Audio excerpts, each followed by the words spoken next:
Is it on? Yeah, it's Yes, on. on. Okay, this is my final video. We did it. She did it. Yeah, we did it. Thank you so much Yes, of for course. all the support. It's been a pleasure. I don't know. The burning question is this the last time Moland is going to see Kendall as a mentor? Because this is not her first time. It's not her first rodeo. Okay, so let's go through the lesson. Okay.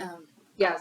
Let's. I think you want to talk about first what your goals were for the lesson, and then also out of all of the standards, what standard did you want to work on the most, and what standard do you think you can see growth in during? Yeah. The lesson was like one of the last lessons we did for this unit, Arctic animal, polar regions, and we did the Arctic animals. And what I wanted to, the objective of the lesson was to get them talking, answering questions, using the vocabulary, and being able to like name the animals and other elements that they find in the Arctic. The standard that I wanted to work on the most is like all the other early years people in my cohort, where it's the assessments, because the nature of this lesson moves so fast in early years. We don't really get time to record it and take put the assessments down.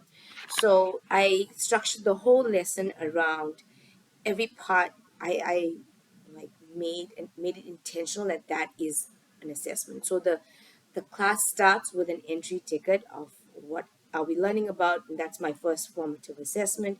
Then even the presentation that I do, I put in all the formative assessment questions, so it's answered then and there, and like as a whole group, so I can judge what the kids know. And then the summative assessment was me on the mat doing a bingo lesson with them, and then I had a checklist which I used to score them afterwards. So that was definitely the standard that was making me the most nervous in this course. Yeah, I really like how you use like the exit ticket. Uh, I never did that before, and that's something I've done exit tickets before, but not in the way that you did it with putting their picture on the the vocabulary. I think is a really good way for the kids to practice the vocabulary that you learn, and I think that's something I will use in my lessons. Yay! Yeah. And I think for me, watching Jessie throughout this experience, something that I think that she really improved on is like the environment and the flow of the lesson. I can remember from lesson one, it was still a really great lesson, but I think we can see from this final lesson the organization of it and the I think she became really creative in meeting uh, the standards for early years. That's so true. I absolutely agree with that. So the learner environment, I think when I was first um, started my videos, sorry, I was definitely keeping the kids way too long on the mat, and that was really stressing me out. But now, even though this lesson I kept them on, they were on the mat for like even longer. They were They were moving and engaged during the yes. intro. So it's not about it's as long as they're not sitting. I took me a while to get past that. Yeah. Yeah. Yeah, they don't need to sit, crisscross applesauce, spoons in the bowl, hands to me. I really loved the intro to the animals and asking the animals the questions. I thought was so cute. It made me watching them and watching them answer and then using the vocabulary. I was smiling and it was, really creative. Thank you. I loved it too. Um, so we move on to professional learning. That's standard 9, and that's what we were just discussing, like the growth. And I think for me as well, it's like taking the like advice from my peers, from my peer reviews and of mentor and instructor, has really like pushed the my planning into like thinking of students first, not just like meeting standards, but what what are they what are they going to feel like in that lesson. Yeah, Yeah. that's such a great takeaway.